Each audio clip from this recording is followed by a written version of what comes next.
सबैजनालाई स्वागत छ मेरो युट्युब च्यानलमा। अनि अब त्यही नै हो, भाइ छ आइस भाइ, म छु यहाँ। चाहिँ हामी अहिले टक्क यहाँ तल गुडा जङ्गलमा छौँ।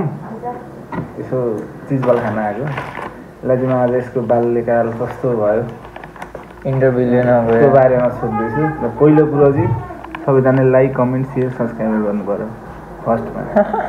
र भन्न अब तेरो बाल्यकाल कसरी आयो? मेरो बाल्यकालमा जन्मेर आए।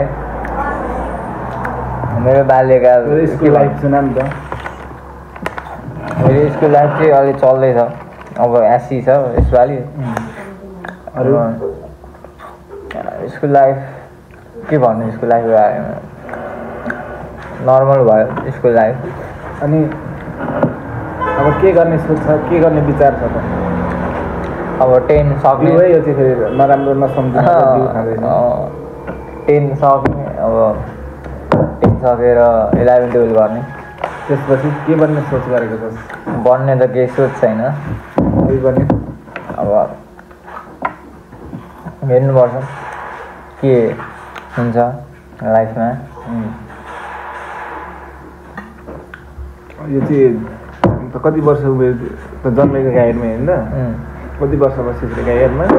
गाइडमा 9-10 वर्ष जति बसेँ। स्ट्रेट आउट अफ गाई गार्ड। यो चाहिँ गाईघाटमा बस्यो बच्चेदेखि। अनि अहिले चाहिँ यहाँनिर टक्क आएर बसेर यहीँ कहाँ पढ्दैछ चाहिँ? खानडाँडा पढ्दैछ। यसपालि एसी छ। केटाको पढाइ कस्तो छ थाहा हुनु, त्यही नै हो।